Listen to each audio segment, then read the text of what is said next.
Disclaimer: this content is intended for mature audiences only. Viewer discretion is advised. My name is Lauren. I'm 38. And I never imagined I'd be here, sitting on the edge of my bed, whispering into the silence like it's my only confidant, admitting the thing that's been clawing at me for months. It started long before my son asked me that unthinkable question. Long before his words cracked open something inside me I'd been pretending didn't exist. But if I'm being honest, really honest, I think I knew it was coming. The moment had been circling me like a predator for years. When I first met Daniel, I felt invincible with him. He was 10 years older, confident, the kind of man who made decisions like flipping light switches. His touch was electric in the beginning, hands that knew where to land, lips that left me dizzy, eyes that saw only me in every crowded room. I would wake up tangled in his arms, and it felt like home. Not just safety, but fire. The kind of fire you believe will never go out. We married fast, maybe too fast, but back then it felt like we were running towards something brilliant. He made me feel adored, desired, wanted. But now I wonder if that woman even existed. The shift wasn't sudden. It never is it? It's always small things at first. Like the way he stopped cupping my face when he kissed me. The way his hand on the small of my back started to feel like a steering mechanism instead of a caress. We still touched, of course we did, but his touch grew functional. Habitual. Like checking a box neither of us wanted to admit existed. I remember one evening, maybe 2 years ago, lying on the couch with him while a movie played we weren't even watching. My head rested on his chest, the familiar rise and fall of his breathing under my cheek. He ran his fingers through my hair, but his hand moved with the kind of absent rhythm that told me his mind was somewhere else entirely. Work. Deadlines. Finances. Not me. I tilted my head up and whispered, "You okay?" He blinked at the screen for a second too long before answering. "Yeah, babe. Just tired." I smiled like it didn't hurt. Like I hadn't noticed that he hadn't really looked at me all evening. Sex became another ritual. Predictable. His kisses still came, but the urgency was gone.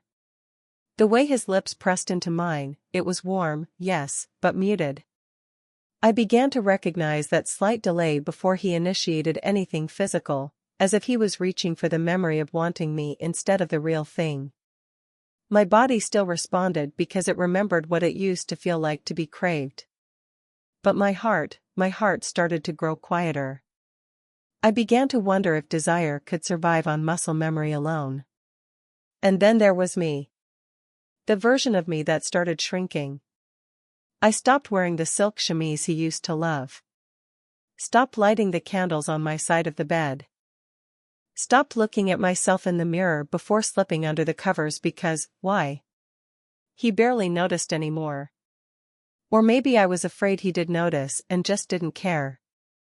We still laughed sometimes, still parented together like a good team.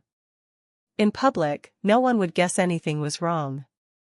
And maybe that was part of the problem. I became complicit in the performance. Smiles at dinner parties. Hands held at church. Casual kisses in the grocery store checkout line, like we were still the couple who couldn't get enough of each other. But underneath it all, there was this growing emptiness. I can pinpoint the exact moment I knew something had shifted. It was a Saturday morning. Daniel had come up behind me while I was making pancakes for Ethan, our 10-year-old, and wrapped his arms around my waist. His chin rested on my shoulder, his stubble prickling my neck like it always did. But instead of leaning into him, like I used to, I froze. The contact felt heavy. Like a weight. Like an obligation. And then, almost reflexively, I pulled away under the excuse of flipping a pancake. His hands fell to his sides, and he said nothing. Neither did I. That was the moment. The moment I realized, I wasn't sure I wanted to be touched by my own husband anymore. Daniel is a surgeon. That's always been part of his identity, and part of our dynamic. The long shifts, the on-call nights, the constant demands. I used to admire it. Still do, in some ways. He saves lives while I hold down everything else. But lately, it's felt like he gives everything to his patients, and I'm left with what's left over. It's ironic, isn't it? That a man who can suture a torn artery with such precision can be so clumsy with hearts. Last Tuesday was one of those days. He came home later than usual, nearly midnight, the house silent except for the hum of the dishwasher finishing its cycle. I was still awake, sitting in bed with a book I wasn't really reading, the lamp casting soft pools of light. He walked in, exhausted but trying, always trying. I could see it in his forced smile, the way he rubbed the back of his neck as if that small motion could shake off 12 hours of someone else's pain. "Hey," he whispered, like our son might somehow wake from 2 rooms away. "Hey," I answered, setting the book aside. He undressed quietly, tossing his scrubs into the hamper, pulling on sweatpants. And then, like clockwork, he slid into bed and reached for me. His hand rested on my thigh, fingers tracing light circles, as if by touching me, he could close the distance neither of us knew how to talk about. "You smell good," he murmured, leaning in to kiss my neck. I flinched before I could stop myself. Not a recoil exactly, but enough. His hand paused, his lips hovering, uncertain. "Sorry," I said quickly, forcing a small laugh. "I wasn't expecting, you just got home." His face tightened, but he didn't move away. "I missed you." The words should have warmed me. A year ago, they would have. But instead, I felt this tight coil of frustration wind itself around my ribs. I tried to explain, gently, because I knew how tired he was. "Dan, sometimes I just want to talk first. To reconnect. You know?" "I am reconnecting," he said, his voice quiet but firm. His hand squeezed my thigh a little tighter. "I touch you because I want you. Because I love you." And there it was. The chasm between us. For Daniel, love often lived in his hands. In gestures. In presence. And I used to feel that as enough. But lately, his touch felt like a shortcut, like skipping pages in a book we hadn't read together in months. I needed to hear him, not just feel him. "You don't ask me about my day anymore," I whispered before I could stop myself. He pulled back, blinking. "Of course I do." "No," I said softly. "You ask how Ethan is. You ask if the bills got paid. But you don't ask about me." "Not really." The air grew heavy. His jaw flexed, I could see the defensiveness building, the part of him that always went straight into problem-solving mode. "I work 16-hour days, Lauren. When I come home, I just want to be close to you. I'm not trying to ignore you." I nodded, trying to swallow the lump forming in my throat. "I know. And I'm not blaming you. My voice cracked a little, sometimes it feels like you only see me when you want this."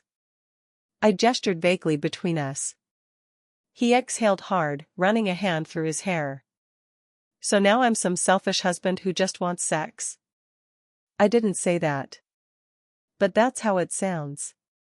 We sat there, both of us stiff, backs pressing into opposite headboards, like we'd somehow retreated to our corners. "I'm tired, Lauren. I'm trying. You act like I don't care." "I don't want you to try," I whispered. "I want you to see me." The silence stretched, thick and brittle. Finally, he lay down, facing away from me, the weight of his body sinking into the mattress. I stared at the ceiling for a long time after his breathing evened out, wondering how 2 people can be so physically close, and still oceans apart. The next morning, over breakfast, the moment passed unspoken. Like so many before it. But later that day, my son would ask me something that made the distance between me and Daniel feel suffocating. Something I wasn't ready for. The following weekend, Daniel suggested we take Ethan to the lake. "We haven't been out there in months," he said over coffee, his eyes hopeful, like he was offering a solution to a problem neither of us dared to name. "It'll be good for all of us." I agreed because that's what I do. I keep the boat steady. The lake was beautiful, like always. The sun shimmered off the water, Ethan's laughter echoed as he chased skipping rocks, and for a few hours, we felt almost normal. Like the version of us that still fit together. Later, as Ethan napped in the back seat on the drive home, Daniel reached over and rested his hand on my thigh. His thumb traced slow, lazy circles, the way he used to when we were first dating. I felt my stomach tighten, not with excitement, but with that gnawing anxiety I've been carrying. "You looked beautiful today," he said softly, eyes fixed on the road. "Thanks," I replied, voice thinner than I intended. He squeezed my leg gently. "I miss us, you know." I swallowed hard, keeping my gaze on the trees whipping past the window. My skin buzzed under his touch, but not in the way he hoped. His hand felt heavy, expectant, like it was waiting for my body to respond, to welcome him back into a space I wasn't sure how to reopen. At home, after Ethan went to bed, Daniel tried again. He always tries. He came up behind me in the kitchen while I rinsed dishes, his arms sliding around my waist. His lips brushed the back of my neck. "You smell good," he murmured, his voice warm. I froze, fingers gripping the plate a little too tightly. The water ran over my hands, too hot now, but I didn't move. He kissed my shoulder, his hand sliding lower, pressing his body against mine. I wanted to want this. I wanted to turn into him, melt against his chest, feel that spark again. But instead, my body stiffened. Every kiss felt like a countdown to something I wasn't ready for. Like affection was just a prelude to sex, and if I let myself relax, I'd be pulled into something I couldn't escape without disappointing him. "Dan," I whispered, forcing a nervous laugh, "I still have to finish these." "You've been doing dishes for 20 minutes, he said, voice half playful, half frustrated. "Come on." His hands urged me to turn. I set the plate down, wiped my hands, and faced him. He leaned in, kissing me softly at first. His lips were warm, familiar. But as the kiss deepened, as his hand slid to the small of my back and pressed me closer, I felt it again, that tightening inside my chest. My breath caught, not from passion, but from pressure. My mind raced ahead, mapping out where this was going, how I'd need to respond, what I'd have to give. And all I could think was, not again. Not like this. I pulled back slightly, resting my hands on his chest. "Dan. I'm tired." His smile faded, replaced by that wounded look I've seen too often lately. "Tired," he repeated softly, like the word itself was a rejection. "I'm sorry," I added quickly, avoiding his eyes. "It's just been a long day." He nodded, but the silence that followed was heavier than any argument. We stood there for a moment, him waiting, me avoiding, before he finally stepped back, his hands falling away like he was letting go of something fragile. I busied myself wiping the counter, avoiding his gaze, my heart pounding with frustration, not at him, but at myself. At my own inability to bridge this widening gap. Why does everything have to turn into sex? It happened over dinner, of all places, at that little Italian restaurant downtown where we used to go for anniversaries. Daniel had made a reservation, trying, always trying. He wore that navy blazer I bought him 2 Christmases ago, the one that still made him look like the man I first fell for. I wore a dress I hadn't touched in over a year, hoping for something. The meal started fine. Small talk. Sips of wine. Compliments on the food neither of us tasted. I tried to keep the conversation light, but there was this constant hum beneath everything, that pressure between us that never fully left the room. And then Daniel, with the best of intentions, said the thing that broke me. You know, maybe we should take a weekend away. Just us. No distractions. Reconnect. His hand slid across the table, fingers brushing mine. Warm. Steady. I smiled, or at least I think I did, but inside my chest something twisted. I knew what he meant. Reconnect. Code 4, fix whatever is broken. Code 4, have sex in a nice hotel room, pretend everything's fine again. That sounds nice, I managed, but my voice trembled at the edges. He noticed. You don't want to? I didn't say that. But you didn't have to. His tone shifted, gentle but with an edge, like he was already bracing for another rejection. Lauren, I'm trying here. I'm trying to bring us back. You keep pulling away from me, and I don't know how much longer I'm supposed to pretend it's not happening. I blinked hard, staring down at the candle flickering between us, willing myself not to fall apart in the middle of a crowded restaurant. I'm not pulling away, I whispered. Yes, you are, he said, louder now, the frustration finally breaking through his careful calm. You barely touch me anymore.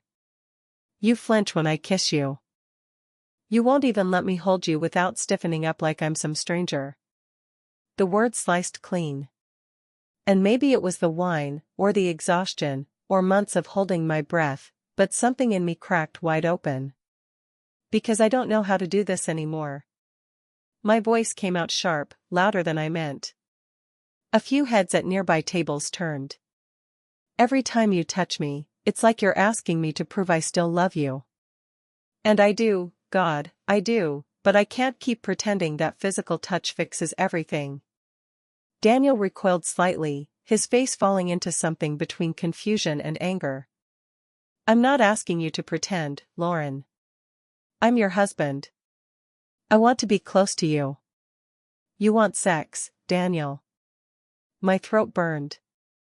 You want the version of me who used to want it too, and I don't know where she went. I don't know how to get her back. And every time you touch me, I feel guilty that I don't feel what I'm supposed to. His mouth opened, then closed. He looked around, embarrassed by the scene I was making, but I couldn't stop. Do you even realize how lonely it feels? To be touched constantly and still feel invisible? For a long moment, he said nothing. Just stared at me, blinking, like I was speaking a language he didn't understand. His jaw clenched. You think I don't feel lonely? I opened my mouth to respond, but nothing came out. My chest heaved. My hands trembled on the white tablecloth, fingers curling into tight fists. The waiter approached tentatively, sensing the tension. Would you like me to? We're fine, Daniel cut in sharply, waving him away. No, we weren't. The silence between us was suffocating. I wanted to run, to leave the restaurant, to disappear entirely. Instead, I sat there, suddenly drowning in guilt. I shouldn't have exploded like that. He didn't deserve a public ambush. He was trying. Always trying. But as much as I hated myself for lashing out, some darker part of me whispered, at least now it's out there. At least now he knows. When we finally left the restaurant, neither of us spoke on the drive home. The quiet was louder than any fight we could have had. And all I could think was, how did we get here? The weeks after the restaurant felt like winter had moved into our house, settling in every corner.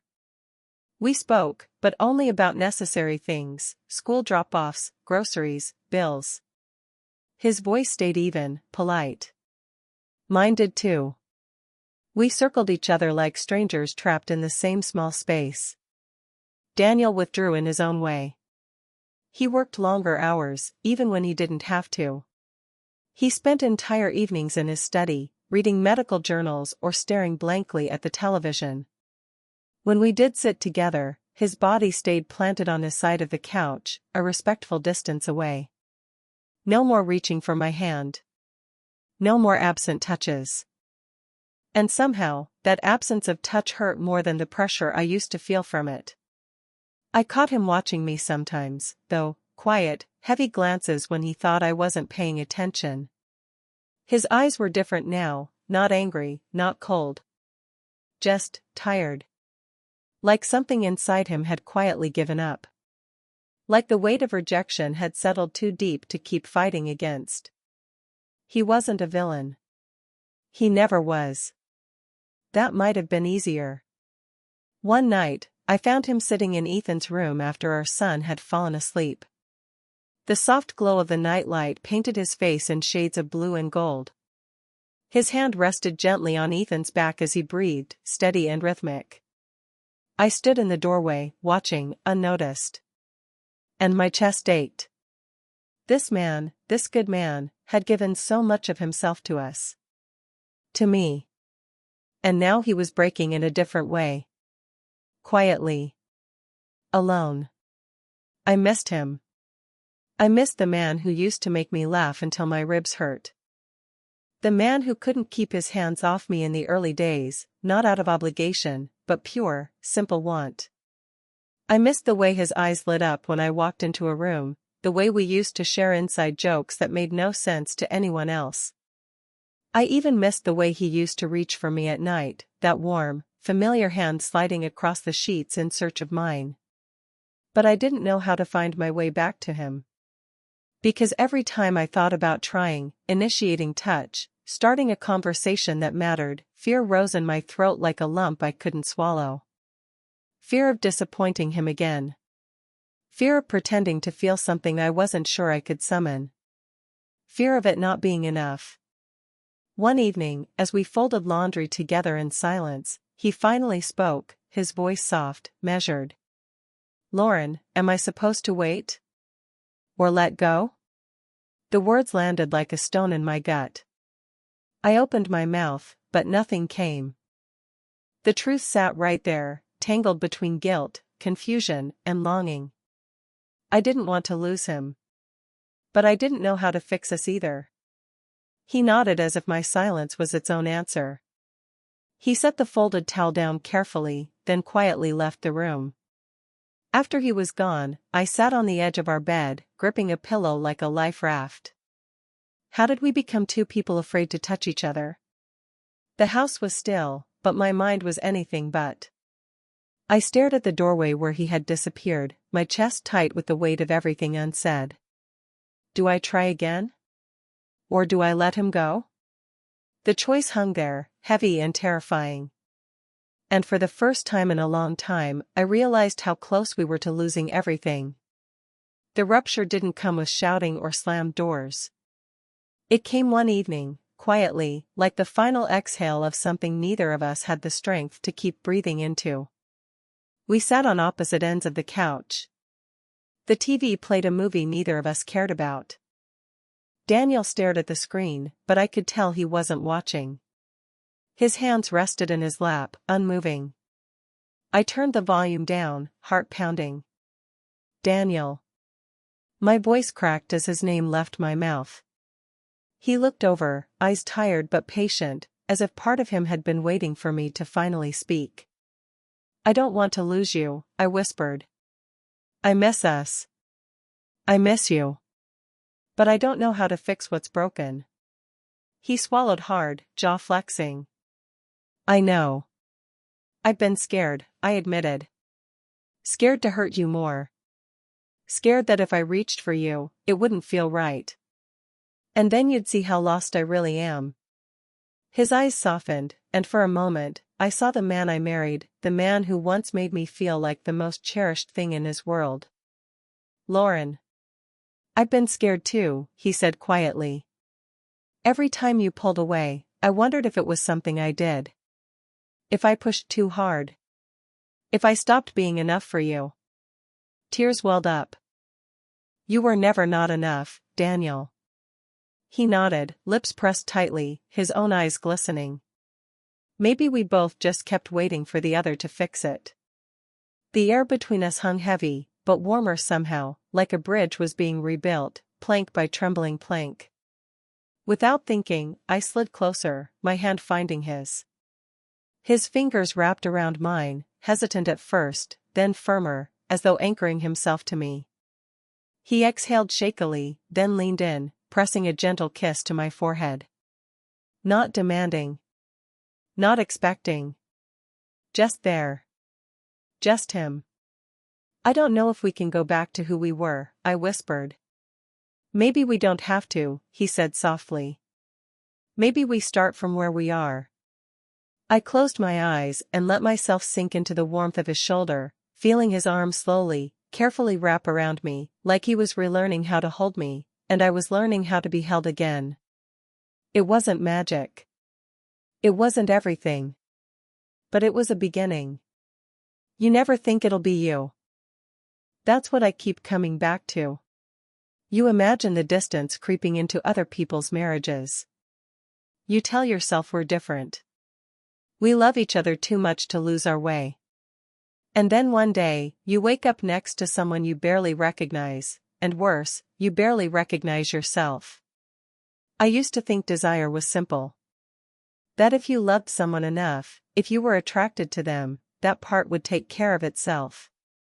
But no one tells you how fragile desire becomes when your emotional foundation starts to crack. When the weight of unspoken words presses down on you day after day, and every touch feels like a test you're failing. What I've learned is that desire doesn't vanish overnight. It erodes. Quietly. Slowly. Every missed conversation. Every fear swallowed instead of voiced. Every moment where one of you reaches out and the other hesitates. And you tell yourself it's just a phase, just stress, just exhaustion. Until it isn't.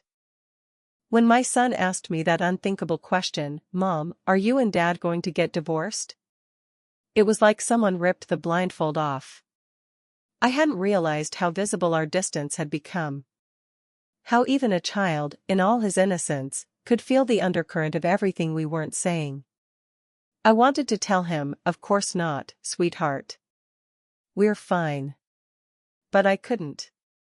Because I didn't know if we were. That question forced me to stop pretending. It forced me to look at my marriage not as some fixed story we were supposed to live out forever, but as something alive, something fragile that needed care we hadn't given it for a long time. Daniel wasn't the villain. He never was. He was just as lost as I was. We both made the same mistake, waiting for the other person to save us. Waiting for intimacy to magically return without having to expose the ugly, scary parts of ourselves. What I've come to understand is that emotional intimacy isn't a reward for avoiding conflict. It's born through the conflict. Through the terrifying honesty neither of us wanted to risk. You can't rebuild closeness if you're too afraid to admit how far you've drifted. We're still here, Daniel and I. We're learning, slowly, to talk again. To touch without expectation. To listen without defense. There are nights when it's still hard, when the silence tries to creep back in, but now we name it when it does. We sit in the discomfort instead of running from it. Desire has returned, but not in the way I imagined. It's quieter now. More tender. Less about proving anything, more about simply being together, raw, imperfect, and honest. Sometimes he holds me while we fall asleep, and it's not foreplay, it's just comfort. And sometimes that simple touch feels more intimate than anything else. But more than anything, I've learned this: love doesn't survive on its own. It's not the fairy tale. It's not the chemistry. It's the small, brutal choice you make over and over again to face each other, even when it's easier to turn away. If you're lucky, like I was, you find your way back. And if you're not, well, then at least you finally see the truth you've been too scared to face. Either way, you stop living half alive. And maybe, that's where real love begins.